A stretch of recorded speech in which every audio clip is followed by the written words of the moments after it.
Oh man, I should quit.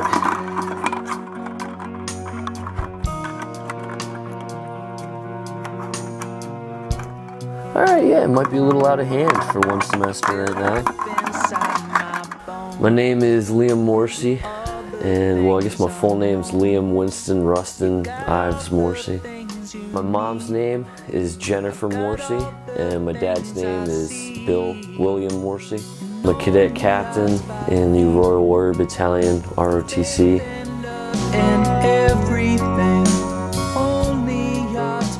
I started flying when I was like 10 years old. I joined Civil Air Patrol when I was pretty young, but I'd been flying before that. But I went through glider flight school when I was 13, I think, so I could fly a glider alone. And then I learned how to fly fixed-wing planes before I was 16. I was out in Illinois flying gliders, and we were up there, and we don't have radios in the gliders, which is kind of not smart, but it is what it is. And the canopy flew off, so we had to land in a cornfield, but we were getting dragged behind the tow plane. And I was pretty sure I was going to die that day, but we didn't. We were all good. Alright, so the stuff I had to do as a pilot. Well, first thing we do, before you even like get to the airport, before you even get to the plane, is you do this thing called I'm Safe, which is just an acronym.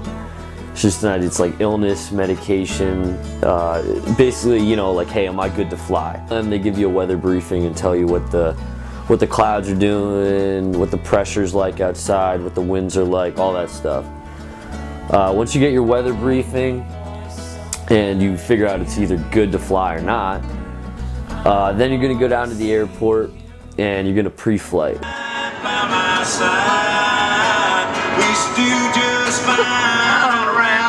Or maybe Turkmenistan. So your throttle prop, make sure these guys got parachutes because they do acrobatics. Then you got your glass cockpit stuff, so all your instruments again. So you see all the it's called MFDs, multifunction displays. So like I said, this is a pretty pricey little toy.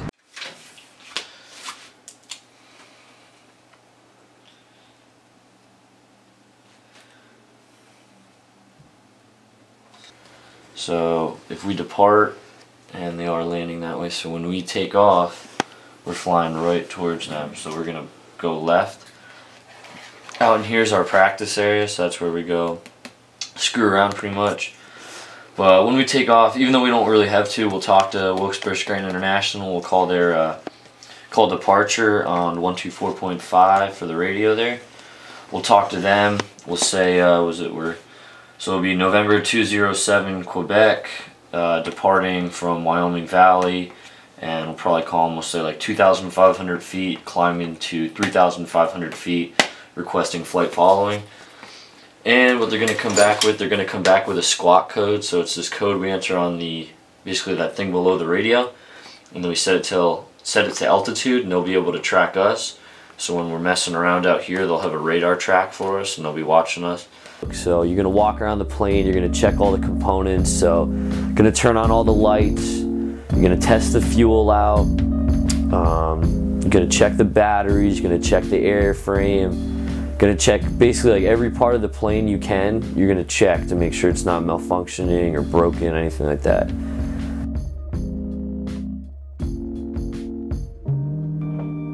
Alright, you got your landing light. And then on this, on your pitot tube, you check and make sure it gets hot, and all that does is prevent it from freezing over anything, so you can touch it if you want. It gets pretty hot. That's a nice little crack, that's good, we won't talk about that.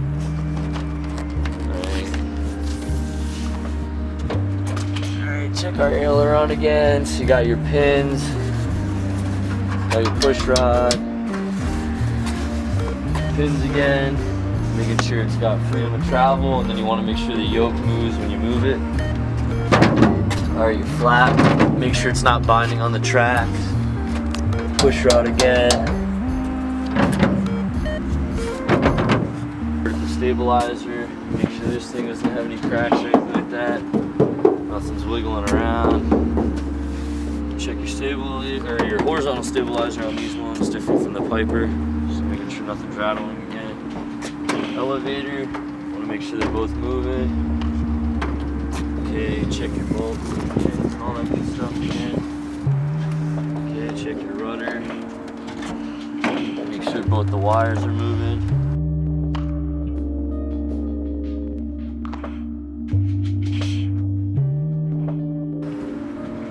Alright, so when these are still hot, when the engine's still warm, there's still oil like in the engine.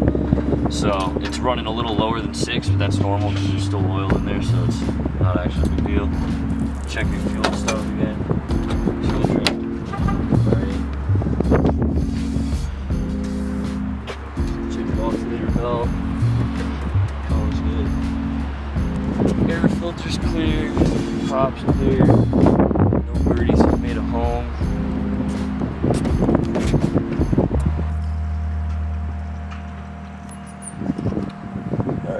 So what you want to do with this, it's got like a bluish hue to it. You don't see anything floating around in there, dirt, rust, anything like that. You don't see any flat spots on the tire. Very. This is not a good sign that there's plant life in here. Alright, struts good. Okay, that's all good. Okay, check our nose gear. On this tube right here, you want to make sure you have about a fist worth of different room basically for when the nose gear comes down. Don't see anything leaking or anything like that. There's 2 screws that are popped out or any of the rivets. Let's go do the same thing on the other side.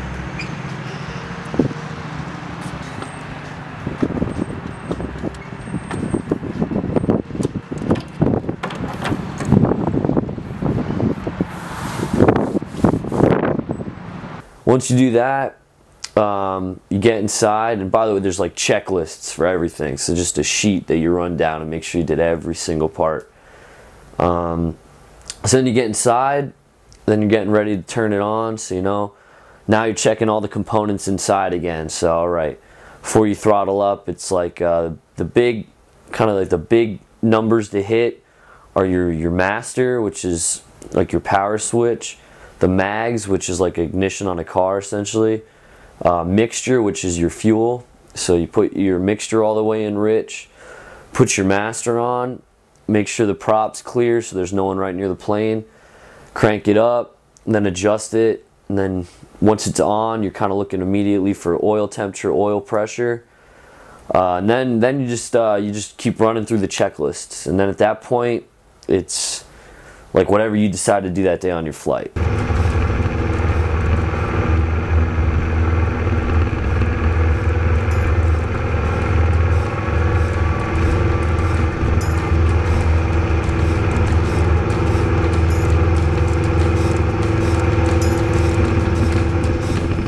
International Airport. Okay, so let's pull up the approach plate. So you got this sheet with all these numbers on it, with some geographical stuff on it.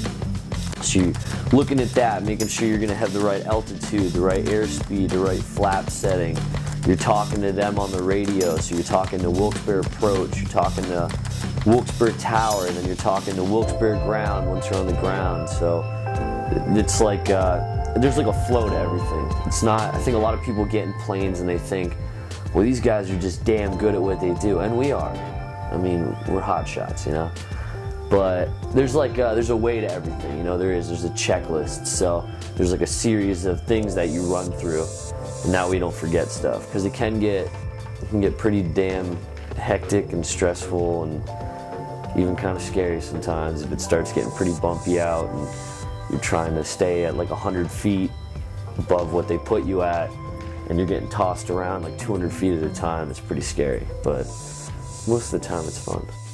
So places that I've flown to. I've flown up to the border along Canada, so like upstate New York, like Buffalo area, and then even like Watertown. Flown into Atlantic City.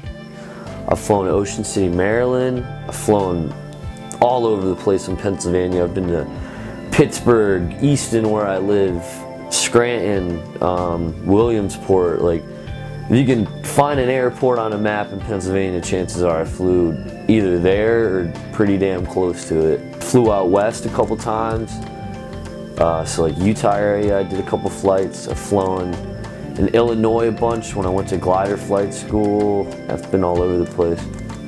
Alright, so the planes that I've flown Pipers, which is the kind we flew was a PA-28 Golf. And all the Golf means is we had GPS. I've flown Cessna 152s, Cessna 172s, Cessna 182s. I've gotten time in Air Force T6s, T-38s, King Airs. Got some flight time in helicopters, so a Robinson R-22, Jet Rangers. Technically have simulator time in the Blackhawks, so we had UH-60s and HH-60 Limas. We didn't have the Mike models yet, so we had the Lima models. Bonanzas. The gliders have got time in Blaniks, Schweitzers, some experimental ones, which are like almost like kit planes, so you can like build it in your garage kind of shit, which is sort of scary. I've flown all sorts of weird stuff. Hey, Marywood is gonna be on your side, alright?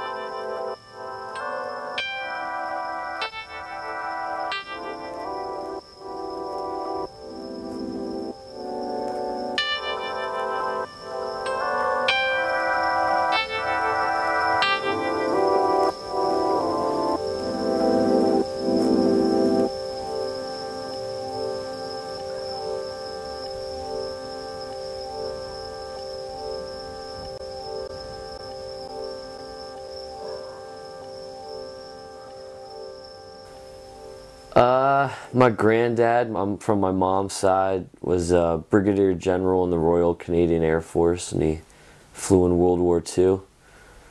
So I saw a lot of that when I was younger, and then I guess I just watched Top Gun too many times.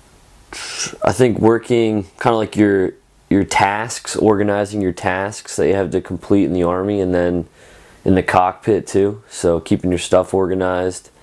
Time management, so if I'm flying somewhere, setting up the radios, making sure I'm monitoring the GPS, watching all the gauges, checking the maps, you know, kind of just cross-checking items. Been in ROTC since freshman year, so I guess like 3.5 years now. Well, yeah, like almost 4 years, I guess. The daily life of being in ROTC. Well, Monday, Tuesday, Wednesday, most Thursdays and Friday, I'll wake up at 5:30 in the morning for PT. If not earlier, 5:30 is the latest that I'll get to wake up. So I'll go to PT. PT starts at, usually at 6:30, but depending on what we're doing. Goes till like around 7:30, sometimes a little earlier, sometimes a little later. Come back, shower, eat, go to class, and then I'll go back to the Army some days and do whatever they need me to do. 15. Let's go, guys. Knock it out. Oh, pace each other. Try to beat each other. Come on. You guys can do this, crap. Let's go. It's 2 miles. 9:43. Let's go. 15 minutes. Let's go. Let's go. Once you get around me, you're done. You just gotta go back. Step it out. Come on. There you go. Catch up to him, alright? Chase it. Be on it nice. I just hit that mulch pot. Secretary, patient. You got like PAO staff. I don't run for college. You know? What? I don't run for school. It's okay. I respect myself, so I don't just...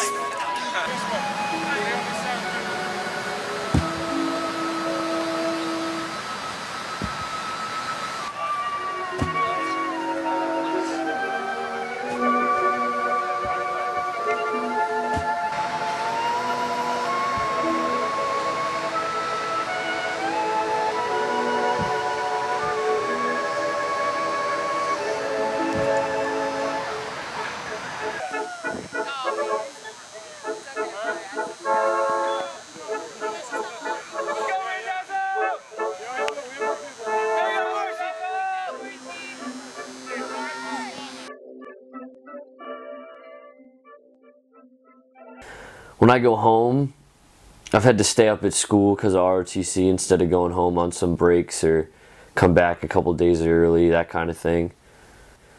Over the summer is the big difference. This summer I was gone for like 2.5 months. I went to Fort Knox, Kentucky, and then Fort Bliss, Texas. And then the summer before that I was in Fort Benning, Georgia at WINSEC teaching the Colombian and Peruvian Army counter-drug tactics. Alright, so Fort Knox, we had to go through LDAC, so it's Leadership Development Assessment course. So basically everything we've learned over the past couple years, they essentially grade us on. So we got graded on anything from combat lifesaver course, so you know how we handle like a wounded individual and how we respond to that. Land navigation, so like compass navigation in the woods. Leading combat patrols, so doing like assaulting a village or interacting with people, and how to call an artillery. Like I don't know, it's all over, lots of stuff. But that was 28 days, and then I went to I was there till August 9th, I think it was. And then after that, day I graduated, I got on a plane, saw my family for like 2 hours, and then I got on a plane, went to Fort Bliss, Texas. And when I was down there, I was a section leader and a platoon leader for a Combat Aviation Brigade's medevac company. So we had Black Hawk helicopters that we flew wounded casualties in. Basically, we're the only unit on the base that was a medevac unit for the entire division. So there was like 148 of us that provided care for 35,000 soldiers. So it was a lot of work. All right, my daily grind in Texas. So the cool thing about being with an aviation unit is we have sleep requirements. So if we flew till pretty late at night, we wouldn't have to come in. I think the sleep requirements for like 10 hours. So we had to have 10 hours of rest. But usually, technically, you know, we had PT. I'd get up at 5:30. I'd go to work for 6:30. Go to PT. I was on the company's flag football team. Sometimes we'd go to flag football practice. And then we'd go get showered up, go to the DFAC, which is the dining facility, get some breakfast. And then it was, then I was just a platoon leader in a unit or a section leader, depending on the day. So I dealt with maintenance problems. So hey, how are we gonna get these parts in? When are you guys gonna be done fixing that Black Hawk component? Personnel issues, so everything from, hey, this guy's having a kid, to this guy needs to go to like AA meetings, to this guy broke his leg, or anything like, okay, this guy's getting promoted, how do we get his paperwork done? This guy's getting an award. Then we had the equipment stuff, so, you know, like how are we gonna, well, basically how did we train on our equipment? So is everyone up to date on firing their weapon systems? So we ran a range when I was down there with our M9, which is our standard sidearm, our M4s and our M16s for the flight crews. And then obviously sometimes we flew. Well, someone was always flying, but not the same crews always flying. I think my favorite part of Texas was, and we didn't really get in trouble for it, but I did that whole ALS ice bucket challenge on the hoist of a Black Hawk helicopter. We were hovering at, I think it was like 100 feet, and I went out on the hoist. It was pitch black out, it was the middle of the night. It dumped water on me, and then I went down the hoist, came back up after collecting some stuff, and then came back up to the helicopter, and we just flew around. So it was, I mean, it was fun flying around with night vision, like 20 feet off the ground at like 120 miles an hour. It's not exactly a bad day.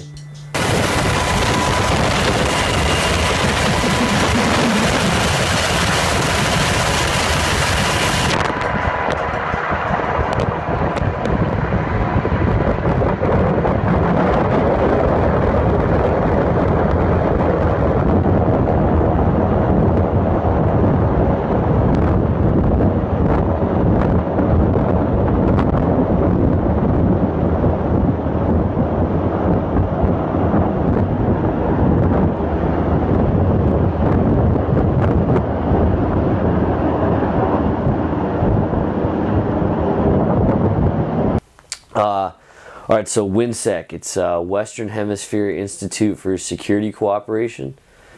So I worked with the Colombian Army and the Peruvian Army. So we taught them anything from counter-drug tactics, how to fight FARC, which is, think of it as Colombia's like revolutionary people, like they're trying to overthrow the government. And then the Peruvians are dealing with basically the same thing with FARC. The Amazon jungle's right on the border, and basically FARC operates in the jungle. So we taught them like how we do things. We taught them our weapon systems. Learned a hell of a lot of Spanish. So we had like 80 hours of classroom Spanish for like 2 weeks or something. They learned our weapons. We fired their weapons. They taught us how how they do patrolling in the jungle, how to survive in the jungle, how doing like 4 a.m. assaults on a village and how they do it. Then we taught them how we do it. So it was just kind of like a cultural awareness program, essentially.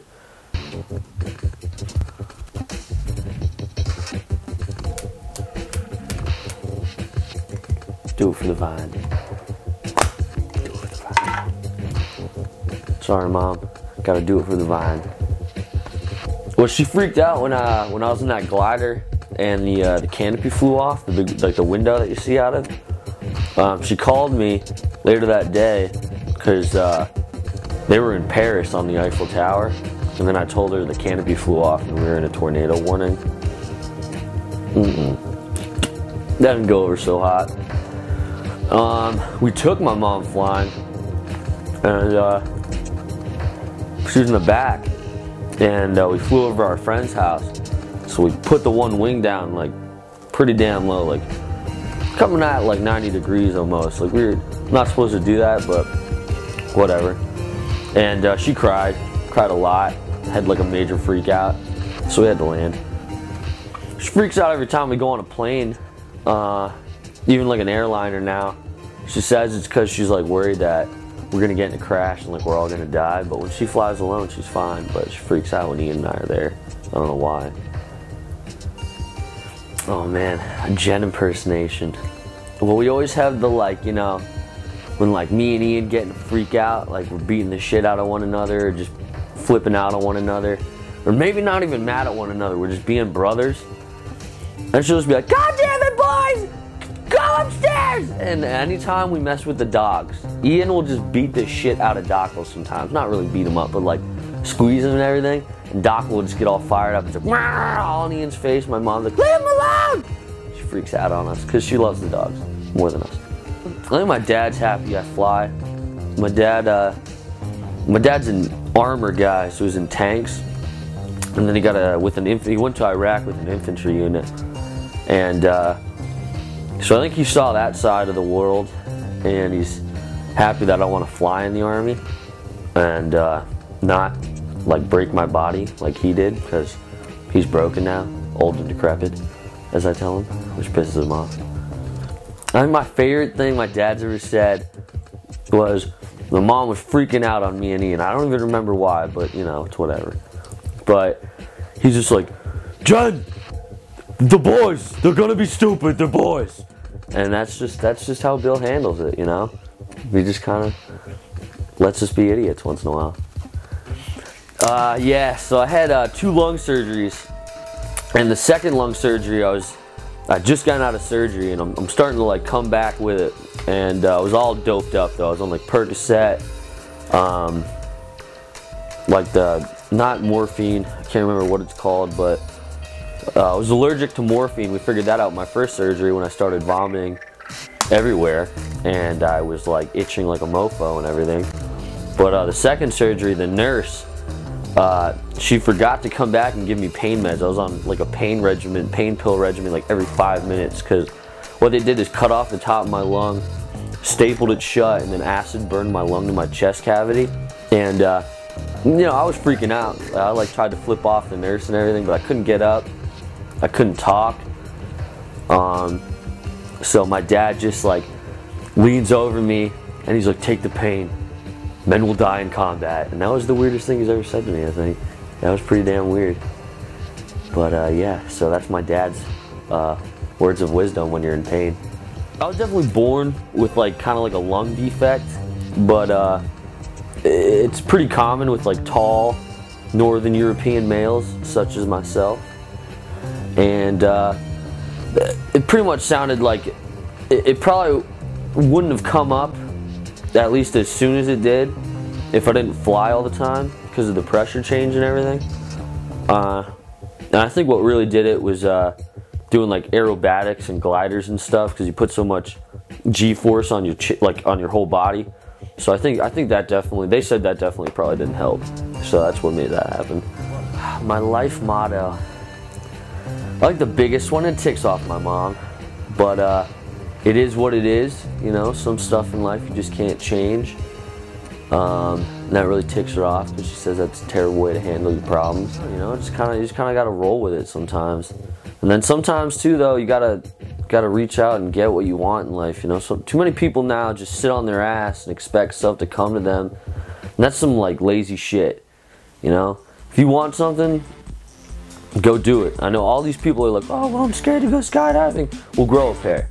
All right, go throw yourself out of a plane. That's sweet. Bungee jumping, that was cool. So, you know, just go do it. Stop being such a pansy.